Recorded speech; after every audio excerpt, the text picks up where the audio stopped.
جی अस्सलाम वालेकुम खान साहब, मखदूम शहाब है। सबसे पहले तो आपको और पूरी कौम को 75वां यौम आज़ादी मुबारक, इस दुआ के साथ कि अपनी ज़िंदगियों में हम जो हकीकी आज़ादी का दिन है या उसकी सुबह है वो भी किसी दिन देख ही लें। खान साहब, दो बड़े इंपॉर्टेंट क्वेश्चंस हैं। एक तो ज़ाहिर बात है पूरी कौम के सामने है कि मुख्तदर हलकों के साथ जो ताल्लुकात हैं उनमें सर्दमहरी आई, लेकिन क्वेश्चन यहाँ पर यह है कि क्या कोई बैकडोर राब्ते या फिर कोशिश या फिर मफाहमत की कोशिशें दूसरी साइड से की जा रही हैं या आपकी तरफ से ये रास्ते खुले हैं।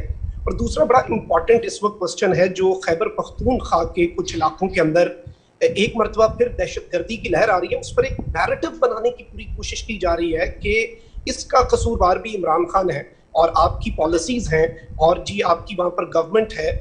और ऑब्वियसली जिस तरह से आपने इससे पहले भी कहा कि वहाँ पर आपको तो इसमें भी साजिश, ऑब्वियसली इसमें एक साजिश की बू भी आती है कि कहीं आपकी गवर्नमेंट जो खैबर पख्तूनख्वा में है उसे कमज़ोर करने की कोशिश तो नहीं है।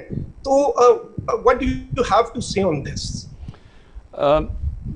देखिए, पहले आपने ये जो बात की ना कि राब्ते के लिए डोर्स खुले हैं, तो वो तो हमेशा पॉलिटिकल लोग हमेशा अपने दरवाजे खुले रखते हैं। और ये यानी हमने बंदूक से मसले तो नहीं हल करने होते ना, हमने तो बातचीत से करने होते हैं। तो वो तो हमारी सारा वक्त दरवाजे खुले रहेंगे। जो ये पीडीएम है, इससे हम बातचीत करने के लिए तैयार हैं, लेकिन सिर्फ तब जब एक इलेक्शन की एक डेट अनाउंस करें और ये जब असेंबली डिज़ोल्व कब करते हैं, हम उसके बाद हर किस्म की बातचीत करने के लिए तैयार हैं। टीपू सुल्तान को भी जब मीर सादिक चाहिए था अंग्रेज़ों को टीपू सुल्तान को गिराने के लिए, उसी तरह सिराजुद्दौला के लिए उनको मीर जाफ़र चाहिए था सिराजुद्दौला को गिराने के लिए। तो ये अंदरूनी और बैरूनी साजिश होती है। तो ये जब हुआ तो उसके बाद इन्होंने ये समझा कि पार्टी अब ख़त्म हो जाएगी, महंगाई थी, ये थी, प्रोपेगेंडा इतना ज़्यादा था। अगर आज महंगाई देखें तो तारीख़ी महंगाई है। आज ज़रा टीवी के ऊपर देखें, उन चैनल्स के ऊपर, क्या वो बात कर रहे हैं महंगाई की? क्या वो उनको है कि हमारी माशत नीचे चलेगी, बेरोज़गारी बढ़ रही है, इंडस्ट्री बंद हो रही है? कोई वो बातें कर रहे हैं उस चीज़ के ऊपर? तो ये पूरी प्लानिंग से एक साजिश का हिस्सा था। ये जो मीडिया के अंदर पर एक कैंपेन चली, ये प्राइम मिनिस्टर मुसद्दक जो ईरान के प्राइम मिनिस्टर थे, उनको जब बैरूनी साजिश से गिराया गया तो वो भी ऐसे पहले मीडिया कैंपेन चली, फिर जो अपोजिशन पार्टीज़ थी उनके ऊपर पैसा चला, उन्होंने मुजाहरे किए, यानी जिस तरह यहाँ लॉन्ग मार्चेस हुई, और फिर मुदाखलत हुई और उनको गिरा दिया। तो पहले तो ये बैरूनी थी। जो इनको पहला शौक मिला कि पब्लिक सड़कों पे आ गई और बहुत ज़्यादा रद्द अमल अवाम का आया जब उन्होंने रजीम चेंज हुआ। दूसरा कि जिन लोगों को लेके आए वो इस मुल्क के नामवर लुटेरे थे, उनके ऊपर करप्शन की दास्तानें थी, 30 साल से वो चोरी कर रहे थे, उन सब को ऊपर बैठा। उन्होंने एक दूसरे के मतलब क्या कहा हुआ है, केसेस बनाए हैं, एक दूसरे को जेल में डाला है चोरी पे, वही लोगों को ऊपर मसलत कर दिया। दूसरा अवाम का उसके ऊपर रद्द अमल आया। और तीसरा फिर उन्होंने माशत बिल्कुल नीचे ले गए और महंगाई आसमानों पे। तो वो जो 17 जुलाई को बाई इलेक्शंस हुए पंजाब में, सारी धांधली के बावजूद सारी जमातें एक तरफ, तहरीक इंसाफ एक तरफ, गवर्नमेंट मशीनरी एक तरफ, इलेक्शन कमीशन एक तरफ, उसके बावजूद जीत गई।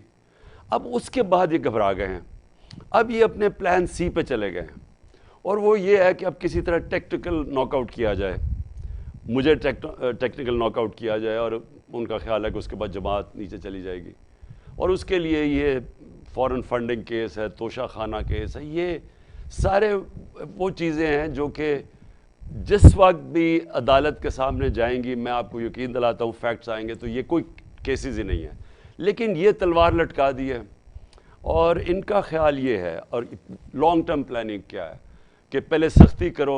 आपने देखा है तहरीक इंसाफ के ऊपर सख्ती है, वो चैनल के ऊपर ARY के ऊपर सख्ती कर दी है। सोचे चैनल को उसको बैन कर दिया है। अब उसका क्या कसूर है कि वो अगर शहबाज गिल कोई बात कह गया है तो चैनल का क्या कसूर है? वो प्लान ये है कि कोई जो मेरी आवाज़ हो वो बंद की जाए, और आवाज़ भी बंद की हो। जो मुखालिफ चैनल्स हैं, ये टीवी पे देखें किस तरह का शदीद प्रोपेगेंडा चल रहा है। हर ये फ़ौज को जी इमरान खान ने ये कह दिया, हर चीज़ ढूंढी जा रही है, ये पूरा प्रोपेगेंडा है।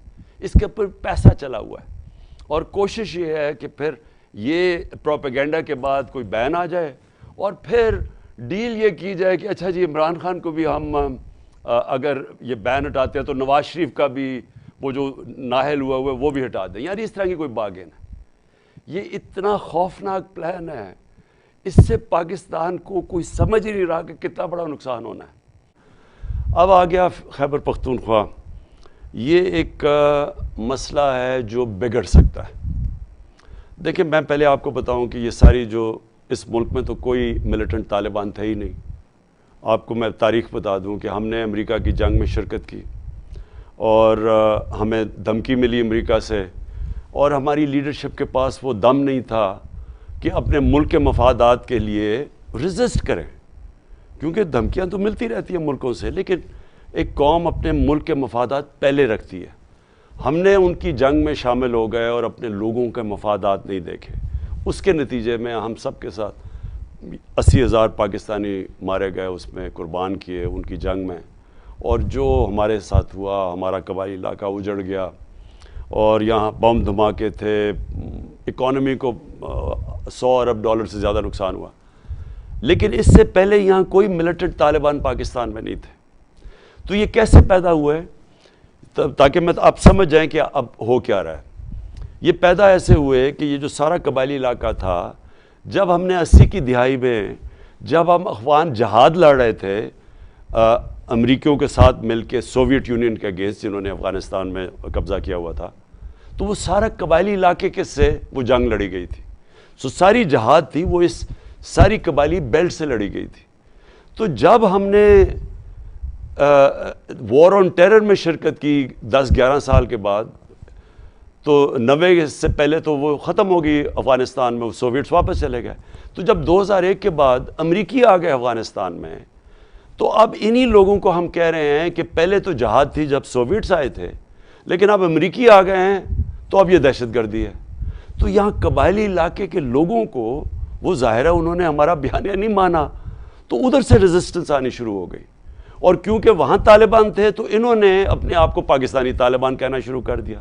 تو یہ موومنٹ اصل میں اس لیے تھی کہ یہ سمجھتے تھے کہ ہم کیونکہ امریکہ کی حمایت کر رہے ہیں اور امریکہ نے وہ افغانستان کے لوگوں کے اوپر قبضہ کیا ہوا ہے، تو اس کی سمپتی میں، اور انہوں نے پہلے جہاد بھی لڑی تھی سوویٹس کے خلاف، تو یہ پاکستان کے خلاف ہو گئے. اور یہ ادھر سے شروع ہوئی ٹی ٹی پی. انہوں نے اپنے آپ کو طالبان تھے زیادہ ہمارے قبائلی علاقے کے لوگ. اب وہ آہستہ آہستہ ہمارے دشمن کود پڑے اس میں. ان کے اندر انہوں نے ویریس گروپس بنا دیے. وہ گروپس باہر سے ہمارے دشمن فنڈ کر رہے تھے ہمارے اگینسٹ. تو آخر میں کوئی 30-40 گروپس بن گئے وہاں، تو ہماری تباہی ہوئی. اب کیا ہوا ہے کہ اب تو پختونخوا کی جو حکومت ہے وہ تو آپ کوئی نہیں کہہ سکتا کہ وہ کسی امریکن کی سٹوج ہے. وہ تو ایک آزاد گورنمنٹ ہے. پہلی دفعہ گورنمنٹ جو کہتی ہے کہ ہم کسی کے ساتھ جنگ میں شرکت نہیں کریں گے، امن میں کریں گے. اب اس گورنمنٹ کے اگینسٹ اگر ان تحریک انصاف کی گورنمنٹ کے اگینسٹ اگر یہ لوگ اب شروع ہو گئے ہیں، ایک انہوں نے ہمارا لیاقت اس کے فیملی مار دی، وہ زخمی ہو گیا، ایم پی او سے ٹارگٹ کیا. تو سوال یہ ہے کہ اب یہ کس بیسس پہ کر رہے ہیں؟ یہ نظریاتی تو نہیں رہا. تب تو وہ کہہ رہے تھے ہم نظریاتی ہیں، ہم کیونکہ آپ امریکہ کی حمایت کریں اس لیے آپ کے پیچھے ہیں. اب کیوں ہمارے پیچھے ہیں؟ تو اس میں یہ سمجھ رہا ہوں کہ یہ ایک پلان بنا ہوا ہے. میں ہوپ کرتا ہوں کہ یہ نہ ہو کہ پی ٹی آئی کی جو پختونخوا کی گورنمنٹ ہے اس کو ڈی سٹیبلائز کرنے کی. اور میں یہ سمجھتا ہوں کہ اگر یہ کیا گیا، اس کے جو نتائج ہوں گے وہ بہت برے ہوں گے پاکستان کے لیے. کیونکہ تحریک انصاف اس وقت وہ پارٹی ہے جو سب سے زیادہ مقبول ہے پرانے قبائلی علاقے میں بھی، پختونخوا میں. اگر اس پارٹی کو کمزور کیا جائے گا، کوئی اور پارٹی نہیں ہے اس کی جگہ لینے کے لیے جس کی اتنی مقبولیت ہے پختونخوا میں. تو اگر پولیٹیکل پارٹی کو کمزور کر دیں گے تو پھر کون اس صوبے کو ساتھ رکھے گا، اکٹھا رکھے گا؟